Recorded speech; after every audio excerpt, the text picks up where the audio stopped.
Hello! This is my first time live on Instagram too, so if you follow me at GT Ayurveda on Instagram, you'll be able to see this video too. This is Tuesdays Q&A, always live, Tuesdays at noon.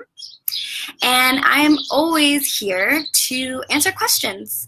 I am an Ayurvedic practitioner and I work with a natural science, a beautiful, ancient, 5,000-year-old science that uses the world around us to heal our bodies. How we connect to nature, how we connect to the subtle messages that our body gives us. And I'm here every Tuesdays to have a conversation and talk about youth. So if you're watching, let me know. Ask some questions, respond to the questions I ask you now. And this is a conversation that I have every week, every Tuesday at noon that I just absolutely am in love with. So today's topic, why is it so hard to accept help? Why, when someone offers you to help you, offers to cook you a meal, or hey, do you want me to drop you off at your bus stop, or hi, what's going on? Why is it so hard to just, take that step back and accept some help? When was the last time you accepted help? Go ahead, type it in a little chat box. Let me know that you're watching and let me know if you had an experience like this. I think it's so interesting when we are at our, I'm not going to say weak, but when we are feeling challenged and your partner wants to make you something, or you need a little help, but you don't want to reach out to whoever it is that is just going to make your life simpler. What is that? That's that ego, that's that part of you that says, I have to do this. I'm the only one that can do it right. Why is that? Why can't we be a passenger at some points? Why do we always have to feel that we are the driver? I think it's so important that when we allow someone to help us, when we allow ourselves to take that step back and just to experience, you might not feel like you're losing yourself. You might not feel like you are less powerful. When was the last time I really said yes to something? It must have been when my partner wanted to start cooking, because I am like all about the kitchen. I'm all about the kitchen. It's my space. If someone tries to get in there, I'm like, hey, I got a knife. I'm cooking. And I really, really had to learn to step back and allow someone to help me just relax, whether I was having a really hard day or just needed someone to cook me a meal.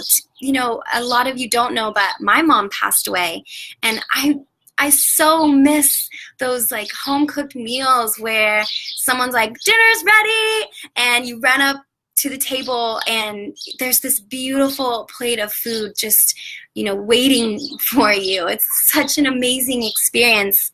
So if you're watching and you have had an experience where you took the back seat, I would love to know about it. I would love to communicate about that. And, I'm also here because, especially live, because this is an opportunity, if you have any questions about your health, your mental health, whether that be anxiety and worry, or why you can't sleep at night, or why you always feel on the hamster wheel. I always have a topic that I talk about every week, but this is also a beautiful time to explore what you're going through.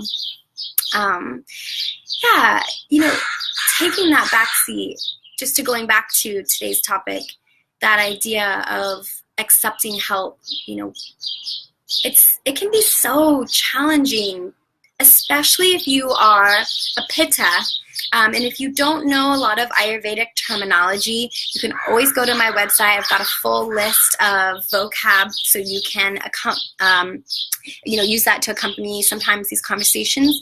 We step into a new dialogue, which is Sanskrit. I say a lot. I'm trying not to. Can you give me some hearts or some likes when I say and remind me that I shouldn't be doing that?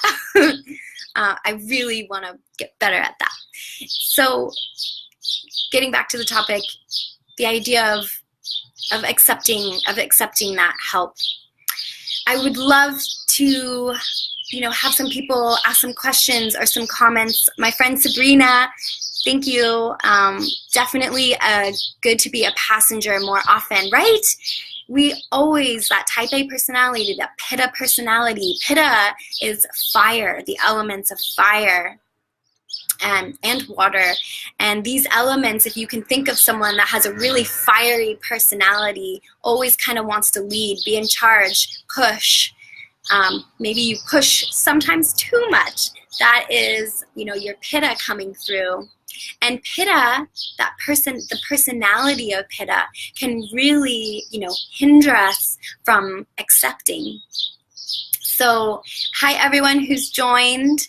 If you are just joining now, I'm talking about why it is so hard and sometimes challenging to accept help, to take the kind of, maybe passenger seat. Doesn't always have to be the back seat, but let people assist you.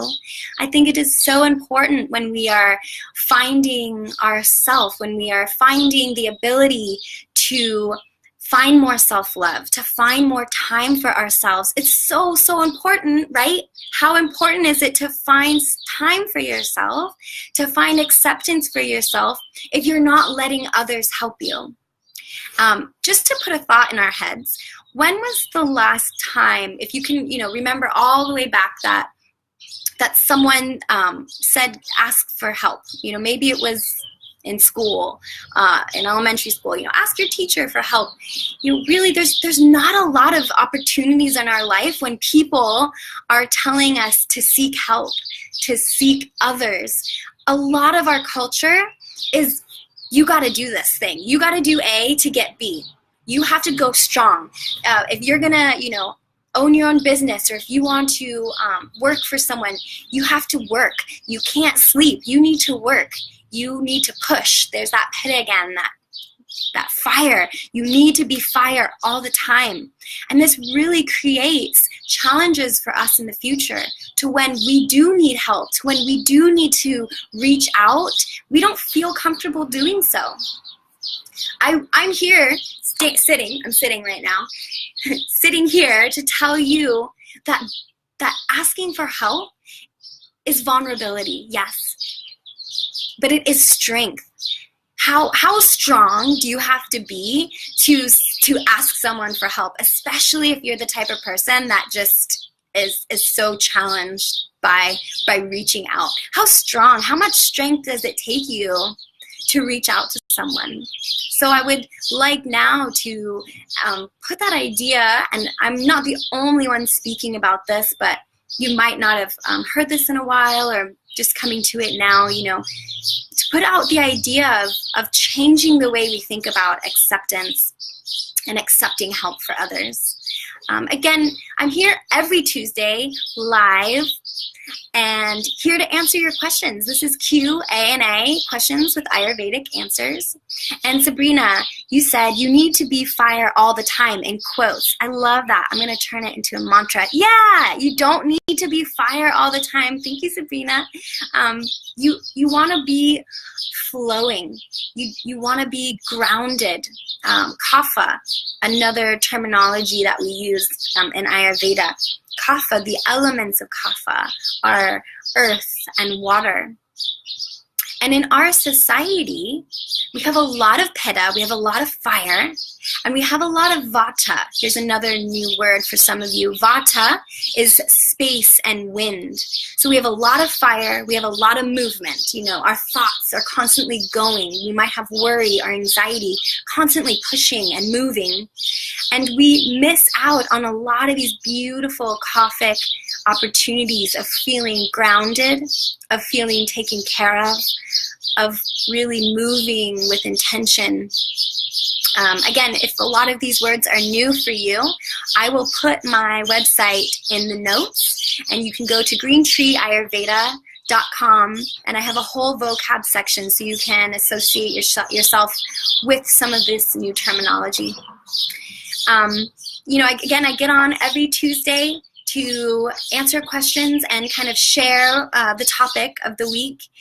And I have no other questions today, but I appreciate everyone who has taken their time to stop by. And if you catch this later, thank you very much. You know, I'm always here for you. So thank you. Bye, everyone. See you later.